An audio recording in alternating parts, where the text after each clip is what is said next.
Iran has launched a fresh wave of missile strikes against Israel in retaliation for Israeli attacks on more than 200 Iranian sites, including 2 nuclear facilities.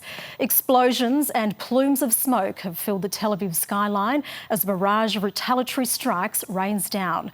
At least 3 people have died, with residential buildings also coming under fire. Iran says dozens of Iranians have been killed and many more injured, describing the Israeli strikes as a declaration of war. We have correspondents across the region tonight. We begin our coverage with Eric Torchik in Jerusalem. A barrage of Iranian missiles streak through the sky above Tel Aviv. One breaches Israel's air defences. On the ground, civilians rush to evacuate apartment buildings. One is killed, dozens injured, as Iran launches retaliatory attacks on its longtime enemy. We just heard a very big explosion. Everything was shaking, smoke, dust, everything was all over the place.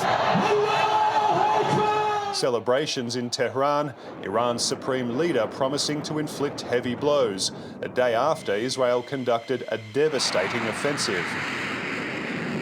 People are receiving alerts saying that another raid is underway. People have been told to take shelter, so everyone's getting off the streets. In Ramat Gan, rescue crews work to free Israelis trapped after a missile fell in a residential area. Windows now. I live in a movie. Yeah, you're not in a movie. This is real life.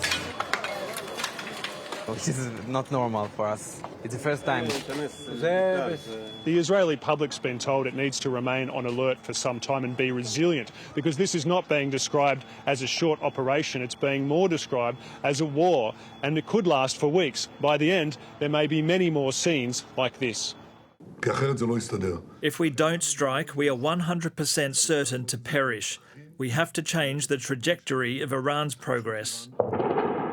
Air defences activated above Tehran, with Israel continuing its blistering attacks, while Iran's UN envoy accused the US of colluding with Israel's assault. Those who support this regime with the United States at the forefront must understand that they are complicit by aiding and enabling these crimes. US President Donald Trump's nevertheless urging Iran to reach a deal on its nuclear program to end Israel's campaign. Posting on social media, 2 months ago I gave Iran an ultimatum to make a deal. Now they have perhaps a second chance. At dawn, sirens wailed near Bethlehem, the region on high alert as it enters another day. Well, let's bring in Middle East correspondent Eric Torchik now, who is in Jerusalem. Eric, this is a constantly changing situation. What's the latest? Nakari, there are reports of more fatalities, notably in the Iranian capital, Tehran, where state media is reporting that 60 people, including 20 children, have been killed in a strike on a residential building. There were also 2 more people killed here in Israel in the town of Rishon LeZion, which is just east of Tel Aviv, in more Iranian launches, missile launches overnight. The Israeli military says it has succeeded in weakening Iranian air defences and is now dominating the skies above Iran and attacking with greater intensity. It says it's been particularly targeting missile launches in Iran, reducing its capability to respond. And the Israeli government has said that it expects this offensive is going to ramp up and continue perhaps for as long as 2 weeks. So they've told Israeli citizens to be alert and ready and remain near shelters, because Iran's retaliation could also continue for some time. Eric Torchik in Jerusalem, thank you. Well, tensions between Israel and Iran often spark swift reaction from Iranian proxies like the Houthis in Yemen. The United States has strongly urged against any attacks on US assets or personnel, and there are other risks for the Middle East and beyond. Here in the Gulf countries, this conflict is very close to home and very concerning.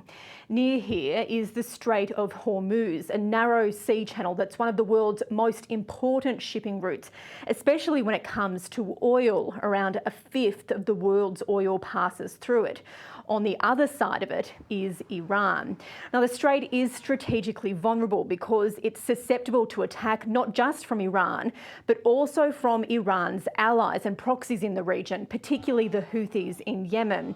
The Houthis have attacked Saudi oil assets in the past and have also hit targets in the UAE.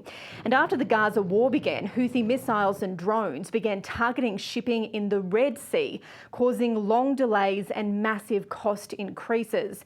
So there are fears Iran and its proxies could do the same in the Strait of Hormuz, potentially disrupting the supply of millions of barrels of oil a day. Apart from oil assets, there are also numerous US military bases dotted all across the Gulf. They could play a role in defending Israel against Iranian missile attacks, but the United States has warned Iran not to attack them. The deepening hostilities between Israel and Iran has the international community urging both sides to de-escalate.